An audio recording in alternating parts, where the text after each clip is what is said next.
Hello everyone, welcome to civil staff Himachal. और आज के लेक्चर में हम डिस्कस करेंगे India Russia relations. So recently mister Putin यहाँ पर इंडिया विजिट करते हैं एंड यहाँ पर हिस्टोरिक एमओयूज आपको देखने को मिलते हैं। सो क्या क्या डिटेल्स रही हैं और कैसे हमारे रिलेशंस स्ट्रेंथन हुए हैं और क्या क्या चैलेंजेस एग्जिस्ट करते हैं, इस चैप्टर में हम पढ़ने की कोशिश करेंगे। Right, so let's start the session without wasting any time. So basically why in news, so recently जो रशियन प्रेसिडेंट हैं व्लादिमीर पुतिन, उनकी 23rd India Russia annual summit होती है एंड बेसिकली यहाँ पर बहुत सारे अग्रीमेंट्स को साइन किया गया है, जिसमें से क्रूशल एस्पेक्ट्स हैं डिफेंस को लेके, ट्रेड को लेके, economy, culture, health care and education. So basically जो इंडिया रशिया की स्ट्रैटेजिक पार्टनरशिप है उसको और भी ज्यादा स्ट्रेंथन करने की बात की गई है। राइट नाउ की आउटकम्स क्या है, क्योंकि यहाँ से आपका सीधा सवाल पूछा जा सकता है एंड इवन ये टॉपिक मेंस के लिए काफी ज्यादा इंपॉर्टेंट है। After the end of the session, जैसे ही हमारा सेशन एंड होगा उसके बाद आपको देखने को मिलेगा कि हम एक मेंस का क्वेश्चन भी डिस्कस करेंगे। राइट ओके, सो सबसे पहले क्या है, it strengthens the strategic partnership. ना इंडिया रशिया की जो स्ट्रैटेजिक पार्टनरशिप डिक्लेरेशन है वो आपको 2000 में ही देखने को मिलती है। तो 2000 के बाद आप देख सकते हैं 25 साल हो चुके हैं और धीरे धीरे करके जो स्ट्रैटेजिक पार्टनरशिप है बियॉन्ड डिफेंस आपको देखने को मिल रहा है। तो डिफेंस तो है ही, साथ ही साथ आपको अदर सेक्टर्स में भी काफी ज्यादा कोलैबोरेशन देखने को मिल रही है। राइट सो एक तरह से आप कह सकते हैं we have signed approximately 16 agreements across defence, health care, trade and culture. Right next, connectivity and transport. So यहाँ पर इनिशिएटिव्स जो चल रहे हैं ऑलरेडी, जैसे कि आप INSTC देख सकते हैं, international north south transport corridor, और चेन्नई व्लादिवोस्तोक मैरीटाइम रूट आपको देखने को मिलता है and the northern sea route. So basically हम यहाँ पर ट्रेन कर रहे हैं, स्पेशलिस्ट बना रहे हैं और यहाँ पर हम पोलो वाटर नेविगेशन को भी प्रमोट करना चाहते हैं ना। INSTC क्या है वो आप देख सकते हैं। So it will be starting from India and basically ये रशिया से होते हुए आपको मेडिटेरेनियन सी तक देखने को मिलता है। सो एक तरह से हम ट्रेड रूट को इनहांस कर रहे हैं। राइट सो ये आपको INSTC देखने को मिलता है, that you need to remember. ये आपका बहुत ही ज्यादा क्रूशियल एस्पेक्ट है इंडिया और रशिया रिलेशंस में। राइट ओके, नेक्स्ट आउटकम की बात करते हैं तो कोऑपरेशन आपको इंडिया के फार ईस्ट और आर्कटिक सेक्टर में देखने को मिलती है। सो बेसिकली इंडिया और रशिया ने अग्रीमेंट किया है जिससे कि हम ट्रेड और इन्वेस्टमेंट को बढ़ाना चाहते हैं एंड इवन जो फार ईस्ट सेक्टर आपको देखने को मिलता है उसको इनहांस किया जा रहा है एंड आप कह सकते हैं यहां पर जो इंडिया है वो एक मेजर प्लेयर है। Right even it is said कि हमने इस पर्टिकुलर सेक्टर में फार ईस्ट की जब बात करते हैं तो चाइना को भी पीछे छोड़ दिया है। तो इसीलिए ये बहुत ज्यादा क्रूशियल हो जाता है एंड स्पेशली यहाँ पर जो अग्रीमेंट देखने को मिलता है ये 5 साल का है, 2024 से लेकर 2029 तक। राइट सो हम सब कुछ कवर करना चाह रहे हैं, जैसे एनर्जी हो गया, माइनिंग हो गया, एग्रीकल्चर हो गया एंड मैरीटाइम ट्रांसपोर्ट। नेक्स्ट आता है civil, nuclear and space cooperation. So India and Russia agreed to deepen cooperation in the nuclear energy also. Now as you know हमारा टारगेट है स्मॉल मॉड्यूलर रिएक्टर्स बनाना।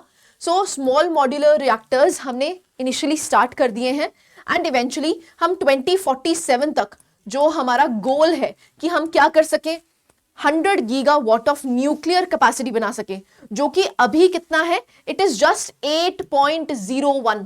ठीक है सो 8.10 आपको gigawatt देखने को मिलता है, जिसको हमने एक्सटेंड कहां तक करना है, 100 गीगावाट तक करना है। तो इसीलिए न्यूक्लियर एनर्जी में बहुत ज्यादा जरूरी है और बहुत ज्यादा क्रूशियल है हमारी कोलैबोरेशन विद रशिया, स्पेशली जब हम कुंदनकुलम न्यूक्लियर पावर प्लांट की बात करते हैं। राइट ओके, नाउ नेक्स्ट अगर हम बात करते हैं मिलिट्री कोऑपरेशन, सो बेसिकली अब जो हमारी पार्टनरशिप है वो शिफ्ट कर रही है टुवर्ड्स जॉइंट R&D, जैसा कि आपको देखने को मिलता है ब्रह्मोस में भी। सो ब्रह्मोस अब आपको देखने को मिल रही है, हम एक्सपोर्ट भी कर रहे हैं। राइट सो इसीलिए हमारी जो कोलैबोरेशन है वो डिफेंस की बियॉन्ड जा रही है। तो डिफेंस सेक्टर्स में बहुत सारे ऐसे आर्म्स एंड एम्युनिशंस हैं जिससे जो कि हमने किससे बाय किए हैं, परचेज किए हैं, रशिया से। लेकिन अब जो आपको कोलैबोरेशंस देखने को मिल रही हैं वहां पर हम R&D भी कर रहे हैं एंड इवन टेक्नोलॉजी ट्रांसफर पे काफी ज्यादा आपको बातें देखने को मिली हैं। राइट सो को production of advance military systems, जैसे कि आपको ब्रह्मोस में देखने को मिला। प्लस हमारी मल्टीलैटरल कोऑपरेशन है, जैसे कि इंडिया की डिमांड रही है कि हमें UNSC में एक परमानेंट सीट मिलनी चाहिए और रशिया हमारा काफी बड़ा सपोर्टर है उसके लिए। ठीक है तो इसलिए भी इंपॉर्टेंट हो जाता है and even assured full support for India's BRICS chairmanship in 2026। तो 2026 में BRICS chairmanship भी इंडिया को मिलने वाली है। काउंटर टेररिज्म कमिटमेंट्स की अगर हम बात करते हैं तो basically both sides have condemned the recent attacks of Pahalgam and the crocus city hall. So basically हम यहाँ पर दोनों का कोलैबोरेटिव एफर्ट आपको देखने को मिलता है, किसके अगेंस्ट? टेरर ग्रुप्स के against. Zero tolerance against terrorism, right? So these are some of the key outcomes of 23rd India and Russia meeting. Now next अगर हम बात करते हैं, देखिए हम इकोनॉमिक कोऑपरेशन की भी बात कर रहे हैं। नाउ वी हैव सेड कि जो हमारा बायलैटरल ट्रेड है वो अप्रोक्सीमेटली 68.7 बिलियन तक पहुंच चुका है, जिसमें लार्जली ये ड्रिवन किससे है? क्योंकि हम इंपोर्ट करते हैं। कहां से इंपोर्ट कर रहे हैं हम बेसिकली रशिया से एनर्जी इंपोर्ट कर रहे हैं, तो उसकी वजह से आपको ये काफी बड़ा जंप देखने को मिला है। डिप्लोमेटिक कोऑपरेशन है, जैसे कि आप देख सकते हैं inter governmental commission on trade, economic, scientific, technological and cultural cooperation. And basically यहाँ पर हमारा 2+2 डायलॉग भी चलता है, जैसा कि हमारा को जापान में भी देखने को मिलता है, ऑस्ट्रेलिया के साथ भी हमारा 2+2 डायलॉग है, ऐसे ही रशिया के साथ आपको देखने को मिलता है ना। डिफेंस कोऑपरेशन की अगर हम बात करते हैं तो हमारा काफी बड़ा लॉन्ग टर्म प्लान है, 2021 से लेकर 2031 तक आपको मिलिट्री टेक्निकल कोऑपरेशन अग्रीमेंट देखने को मिल रहा है, right? So these are some of the major initiatives that we have launched. So ऐसा ही अगर हम यहाँ पर बात करते हैं, जैसे आपको ब्रह्मोस मिसाइल देखने को मिलती है, तो ब्रह्मोस क्रूज मिसाइल जो आपको देखने को मिलती है वो को डेवलप की गई है इंडिया के डीआरडीओ में, एंड जो आपको रशिया का देखने को मिलता है विच इज एनपीयू, राइट? सो वहां पर आपको कोलैबोरेशन देखने को मिल रही है, आने वाले सालों में आपको देखने को मिलेगा। As I have told you the strategic partnership is now engraving. So इसकी वजह से आपको देखने को मिलता है कि हमारी जो कोलैबोरेशन है वो को डेवलपमेंट की तरफ मूव कर रही है, राइट? नेक्स्ट अगर हम बात करते हैं सुखोई 30 MKI आपको देखने को मिलता है, तो license production for multi role fighter aircraft by HAL। So यहाँ पर उन्होंने परमिशन दे दी है कि HAL यहाँ पर क्या कर सकता है, इसको प्रोड्यूस कर सकता है, लाइसेंस दे दिया गया है। ऐसे T90 टैंक्स की अगर बात करते हैं तो again license production for T90S Bhishma main battle tanks in India, right? Next अगर हम बात करते हैं तो S-400 ट्रायम्फ आपको देखने को मिलता है, तो हमने प्रोक्योर किया है कहां से? रशिया से, जो कि आपका ऑपरेशन सिंदूर के तहत काफी ज्यादा यूटिलाइज करते हुए हम दिखे, राइट? नेक्स्ट अगर हम बात करते हैं INS विक्रमादित्य की, सो रिफर्बिशमेंट एंड ट्रांसफर किया गया है of the former Russian aircraft carrier that is Admiral Gorshkov, so जिसका नाम हमने बेसिकली क्या दिया है? विक्रमादित्य। नेक्स्ट अगर हम बात करते हैं, आपको AK-203 असॉल्ट राइफल्स देखने को मिलती हैं, तो again production by Indo Russian rifles private limited, joint venture किया गया है कोरबा इंडिया में। तो ये आपको कोलैबोरेशंस पता होनी चाहिए, ये एग्जांपल्स आप आराम से कोट कर सकते हैं जब भी आप अपने मेंस के आंसर राइटिंग कर रहे हैं। नेक्स्ट अगर हम बात करते हैं साइंस एंड टेक में भी हमारी कोलैबोरेशन आपको देखने को मिलती है, जैसे गगनयान ट्रेनिंग। सो गगनयान सभी को पता है, यहाँ पर आपको ह्यूमन स्पेस फ्लाइट देखने को मिलती है, जिसमें 3 क्रू मेंबर्स भेजे जाएंगे, कहां पर? गगन बेसिकली अंतरिक्ष में। सो बेसिकली यहाँ पर हम क्या कोशिश कर रहे हैं, इनकी रशिया क्या कोलैबोरेट कर रहा है, जो हमारे एस्ट्रोनॉट्स हैं जो आपको स्पेस में जाते हुए दिखेंगे, उनकी ट्रेनिंग कहाँ चल रही है? दैट इज इन रशिया, ठीक है? नेक्स्ट ऐसे ही जैसा कि मैं बता चुकी हूं, हमारा टारगेट क्या है? 2047 तक हमने 100 gigawatts of nuclear energy generate करनी है, उसमें हमें हेल्प कौन कर रहा है? It is Russia again, right? Education and cultural cooperation की बात करते हैं तो these are also strong with nearly 20,000 Indian students studying in Russia. So Russia में 20,000 हमारे इंडियन स्टूडेंट्स पढ़ रहे हैं। ना चैलेंजेस क्या एग्जिस्ट करते हैं and what are the measures that can be taken. ना सबसे पहला चैलेंज आप देख सकते हैं, so slow arrival of S-400 units and Akula submarines due to Ukraine war.